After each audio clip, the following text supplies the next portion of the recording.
শুভ সকাল বন্ধুরা। সকাল সকাল আমি একটা নিরামিষ রেসিপি নিয়ে হাজির হয়েছি। তোমরা সবাই দেখো ভালো করে কিভাবে করি। এতদিন তো আমি মাছ মাংস এটা সেটা করেছি, আজকে একটা পুর ভরা ভেন্ডির রেসিপি নিয়ে হাজির হয়েছি।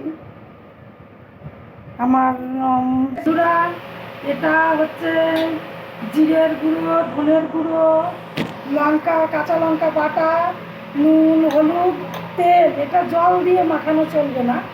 প্রত্যেকটা ভেন্ডি এইভাবে পুর ভরে আমি ঢুকিয়ে দেবো। প্রত্যেকটা এরকম কেটে নেব, কেটে নিয়ে পুর ভরে। বন্ধুরা, সাদা তেল দিলাম।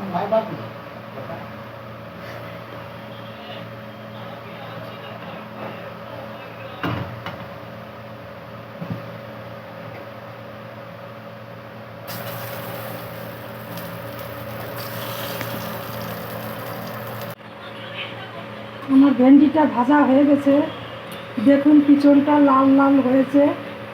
আমি নামিয়ে নিচ্ছি। বেশি জোর করে ভাজা যাবে না, কারণ মশলাটা পুড়ে গেলে মাধুর্যটাই নষ্ট হয়ে যাবে। তো গ্যাস বন্ধুরা, আমার পুর ভরা ভেন্ডি রেডি হয়ে গেছে।